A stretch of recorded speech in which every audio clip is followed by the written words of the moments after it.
Okay, hello Salish students. This is the video that goes with the 7.2 Graphing with Slope and Y-Intercept Graphic Organizer, and I'm going to walk you through these notes, and then you're going to work on the graphing practice easy on your own, and of course bring back any questions that you have. So we're going to do one example up here as we do the steps, and then I'll give you two more examples down here. Let's start with a really easy example. Let's use y equals 2x plus 1. Okay, so this is in the form of slope-intercept, right? Y equals mx plus b. I'll write that over here, which we've kind of been talking about for the last week or so. Now, like in the big race problem, we talked about two different things.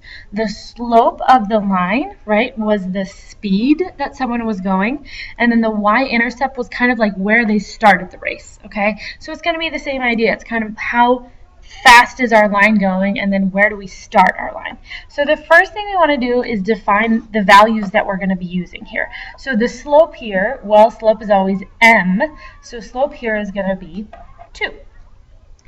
Slope is normally always referred to as a fraction because it is always change in y over change in x. Okay, so I'm going to change 2 into a fraction by putting it 2 over 1. So that means that our change in y is going to be 2, and it's positive, so it's going to go up. Our change in x is going to be 1, and it's positive, so it's going to go to the right. Okay, notice that positive is always going to be kind of in the right and up direction, just like positive correlation. Now our y-intercept is where we start our race, and that's always on our added on part. So here our y-intercept is going to be 1. Now, our y-intercept is always on the y-axis, so really our point is going to be 0, 1. Okay, so we have our slope, 2 over 1. We have our y-intercept, 0, 1. Next step tells me to plot the y-intercept. So my y-intercept is 0, 1. Well, 0 is on my x-axis, which is here. 1 is on my y, which is there. So I'm just going to put a nice big dot on 1. Okay, number 2 done. Then it says draw a slope triangle. Now we used slope triangles last week when we were trying to find slope from a graph. Oops, sorry.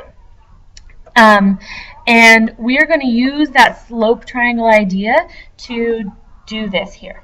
Okay, so I always start my slope triangle at my y-intercept point, and I want my slope triangle to be 2 by 1. Okay, and I'm always going to do my change in y first and my change in x second. So always rise over run. Okay, so I'm going to rise 2 with my slope triangle and go to the right 1.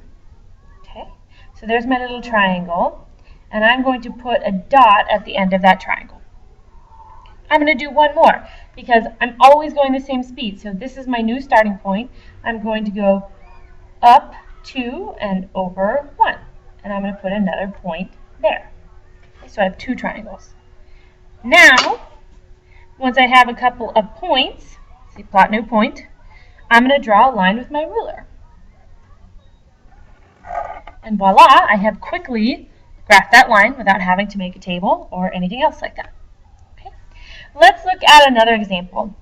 Let's look at y equals 3 halves x minus 4. We're going to do essentially the same process. We're going to pull out our slope and our intercept. So our slope in this case is 3 over 2. Well, that's already a fraction, so we don't have to do much. That means our change in y is 3. Our change in x is 2. Okay. Our y-intercept in this case, remember that's always our added or subtracted part, is negative 4. Or the point 0, negative 4. Okay. So I'm going to start by plotting my y-intercept, just like it says up here, number 2, plot y-intercept. That's at 0, negative 4, so I'm going to put a dot. And then I'm going to draw another slope triangle. Now this time my slope triangle is going to have sides 3 and 2. So again, I'm always going to go up first. So go up 3, 1, 2, 3. And then I'm going to go over 2, 1, 2. And then put a dot on the other end there. So it's almost like I'm rising and then I'm running. Okay, I'm going to do that one more time. So I'm going to go up 3, 1, 2, 3, and then I'm going to go over 2 and put a dot at my end. Okay. Then I have my 2 triangles. I can draw my line straight through them. And again, I have very easily graphed a line. Done. This shortcut is really nice because it's very quick and it's very easy.